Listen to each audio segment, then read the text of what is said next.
Morning मन्ना में एक बार फिर से मैं आप सभी भाई बहनों का, बड़े बुजुर्गों, प्रभु के दास दासियों और सभी विश्वासियों का स्वागत करता हूँ। मैं परमेश्वर का धन्यवादी हूँ, आभारी हूँ मेरे प्रियो कि परमेश्वर ने आपको, मेरे को आपस में जोड़ा है और मॉर्निंग मन्ना के द्वारा हम परमेश्वर के साथ साथ चलने के लिए सक्षम हो पा रहे हैं। एक बार फिर से इम्पोर्टेंस ऑफ कम्युनिटी, समुदाय के महत्व की ओर हम बढ़ेंगे। आज फिर से हम यीशु मसीह के एक कथन को सुनने जा रहे हैं। यूहन्ना रचित सुसमाचार उसका 15वां अध्याय और उसका 15 और 16 पद हम देखेंगे और साथ ही साथ हम परमेश्वर के और प्रभु यीशु मसीह के एक और कथन को भी यूहन्ना रचित सुसमाचार में ही सुनेंगे। आइए हम परमेश्वर के वचन यूहन्ना रचित सुसमाचार उसका 15वां अध्याय और उसके 15 पद को पहले देखेंगे। इस प्रकार से लिखा हुआ है वहां पर, अब से मैं तुम्हें दास न कहूंगा, क्योंकि दास नहीं जानता कि उसका स्वामी क्या करता है, परंतु मैं तुम्हें मित्र कहा है, क्योंकि मैंने जो बातें अपने पिता से सुनी वे सब तुम्हें बता दी। देखिए प्रभु यीशु मसीह किस तरीके से एक समुदाय को शेप दे रहे हैं, आकार दे रहे हैं। प्रभु यीशु मसीह अपने शिष्यों से कहते हैं कि अब से मैं तुम्हें दास नहीं कहूंगा, क्योंकि दास जो होता है वो अपने स्वामी की बातों को नहीं जानता कि उसका स्वामी क्या करता है, कहां जाता है। दास और स्वामी के बीच में हमेशा एक अंतर होता है, एक गैप होता है। प्रभु यीशु मसीह उस गैप को मिटा रहे हैं, उस अंतर को, उस ऊंच नीच के संबंध को खत्म करके एक नए संबंध को, एक नई कम्युनिटी, एक नए समुदाय को गठित कर रहे हैं। यहाँ पर वो बड़े स्पष्ट रीति से कह रहे हैं, अब से मैं तुम्हें दास न कहूंगा, क्योंकि दास नहीं जानता कि उसका स्वामी क्या करता है, परंतु मैंने तुम्हें मित्र कहा है। हालेलुया। यीशु मसीह मुझको और आपको मित्र कह रहे हैं मेरे प्रियो, क्योंकि मैंने जो बातें अपने पिता से सुनी वे सब तुम्हें बता दी। देखिए, जो भी प्रभु यीशु मसीह पिता से सुन रहे हैं वो सब प्रभु यीशु मसीह हमें, अर्थात अपने अनुयायियों को, अपने शिष्यों को जो उनके पीछे चलते हैं उनको बता रहे हैं। यदि आज आप और मैं प्रभु यीशु के पीछे चलेंगे, प्रभु यीशु मसीह का कहना और आज्ञाओं का पालन करेंगे, मैं और आप प्रभु यीशु मसीह के मित्र हो जाएंगे। और मित्र जो है वो सब कुछ जानता है। हाँ मेरे प्रियो, यही एक स्वस्थ समुदाय का बहुत बड़ा एक हिस्सा है जो आज मैं आपके साथ बांट रहा हूं। साथ ही साथ 16 पद में हम क्या देखते हैं, तुमने मुझे नहीं चुना परंतु मैंने तुम्हें चुना है और तुम्हें नियुक्त किया कि तुम जाकर फल लाओ और तुम्हारा फल बना रहे, कि तुम मेरे नाम से जो कुछ पिता से मांगो वो तुम्हें दे। देखिए, यहां प्रभु यीशु मसीह हर घड़ी में पिता को साथ ला रहा है। पिता तुम्हें जो कुछ तुम मांगो पिता तुम्हें दे, और वो कहता है पिता से जो सुनता हूं वो तुमसे कहता हूं, कोई भी बात अपने तक अब मैं नहीं रखता।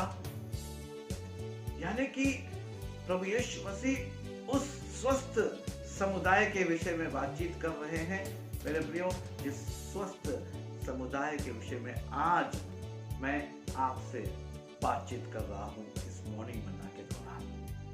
प्रभु यीशु मसीह एक स्वस्थ समुदाय का गठन कर रहे हैं और वो चाहते हैं कि मैं और आप आपस में एक दूसरे से प्रेम करें, एक दूसरे की इज्जत करें, हम एक दूसरे को दास या तुच्छ या ऐसा ही बेकार व्यक्ति ना समझें, परंतु हम एक दूसरे को मित्र यानी कि एक परिवार सलीके समझ सके। यहाँ पर जो प्रभु यीशु मसीह के भाषा शैली है मेरे प्रियो, प्रभु यीशु मसीह का जो बोलने का अंदाज है वो हमें पारिवारिक दिख रहा है। वो एक परिवार के रूप में अपने शिष्यों के बीच में अपने आप को और अपने पिता को प्रकट कर रहे हैं। और साथ ही साथ यूहन्ना रचित सुसमाचार उसका 15वां अध्याय और उसके 5 पद में मेरे प्रियो हम क्या देखते हैं? प्रभु यीशु मसीह कहते हैं, मैं दाख रहता हूं, तुम डालियां हो। जो मुझ में बना रहता है और मैं उसमें, वो बहुत फल फलता है, क्योंकि मुझसे अलग होकर तुम कुछ भी नहीं कर सकते। इंपॉर्टेंस ऑफ कम्युनिटी, समुदाय का महत्व।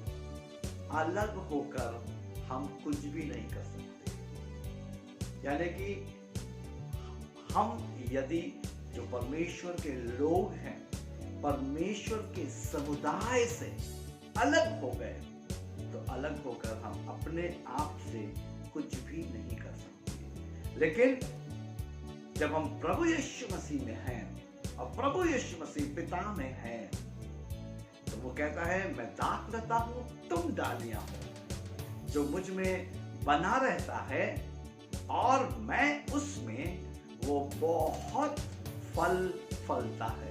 वो व्यक्ति जो समुदाय में होता है, वो व्यक्ति जो कम्युनिटी के अंदर होता है, उसका विकास होता है, उसका ग्रोथ होता है। लेकिन जो व्यक्ति इंडिपेंडेंट होता है, आइसोलेट होता है, अपने आप को अकेला साबित करने की कोशिश करता है, वो व्यक्ति के जीवन में कोई भी विकास या किसी भी रीति का कोई भी ग्रोथ नहीं होता है। और एक दिन वो व्यक्ति इस पृथ्वी के ऊपर से समाप्त हो जाता है। सो मेरे प्रियो, मैं आप सबको उत्साहित करना चाहता हूँ और फिर से आपसे कहना चाहता हूँ, प्रभु यीशु मसीह जो है एक स्वस्थ समाज का निर्माण कर रहे हैं, एक स्वस्थ समुदाय का निर्माण कर रहे हैं, एक स्वस्थ परिवार का निर्माण कर रहे हैं। और यही कह रहे हैं कि अब से मैं तुम्हें दास नहीं कहूंगा, परंतु मैंने तुम्हें मित्र कहा है। क्योंकि दास अपने स्वामी की चीजों को नहीं जानता, लेकिन परमेश्वर प्रभु चाहता है कि हम उसकी बातों को जानें, हम उसके आशीषों को जानें, हम उसकी महिमा को देखें, हम उसके राज्य में उसके साथ, उसके उस स्वस्थ समुदाय में उसके साथ रह सकें, जिस समुदाय का गठन वो कर रहा है। इसलिए मेरे प्रियो, वो सारे दायरे को खत्म करके मुझको और आपको मित्र बोल रहा है। वो कहता है, मैं दाख रहता हूं, तुम डालियां हो।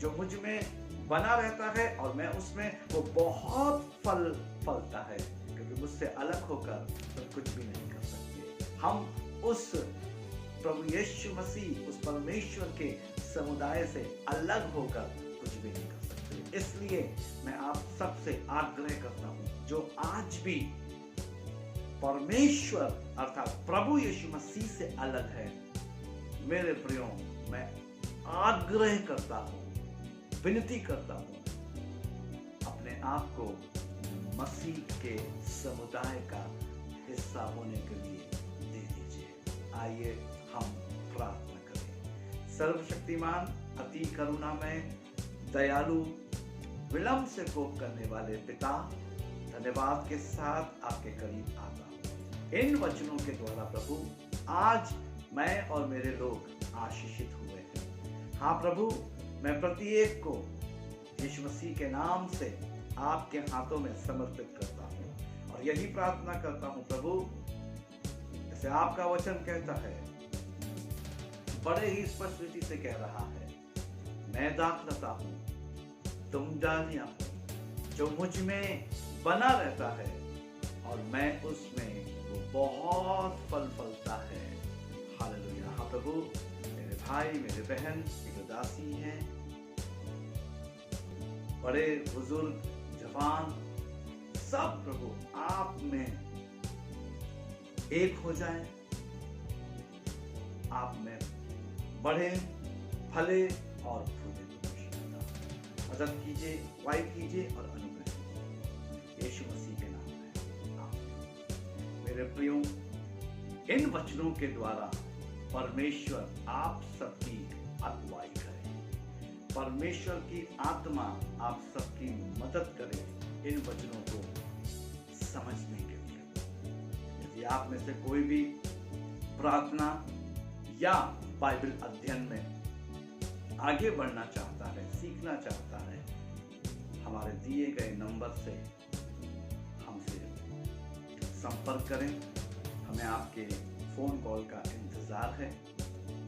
हम आपके साथ प्रार्थना में और बाइबल अध्ययन में आगे बढ़ने के लिए तैयार हैं। साथ ही साथ मैं आपको बताना चाहता हूं, प्रति रविवार को revival churches in India Varanasi Facebook group के ऊपर हम प्रति रविवार रात्रि 8 बजे रविवार की आराधना प्रार्थना एक साथ करते हैं। आप revival churches in India Varanasi group में जुड़कर हमारे साथ इस आराधना में सम्मिलित हो सकते हैं, आशीषित हो सकते हैं। और फेसबुक लिंक को और साथ ही साथ यूट्यूब लिंक को, जिस पे मॉर्निंग मना सुबह 5 बजे आपको मिलता है, अपने मित्रों, दोस्तों, रिश्तेदारों को आगे पोस्ट करें, ताकि जिस प्रकार से आशीष आपको मिल रही है उन्हें भी मिले और वो भी मसीह में आगे बढ़ सकें।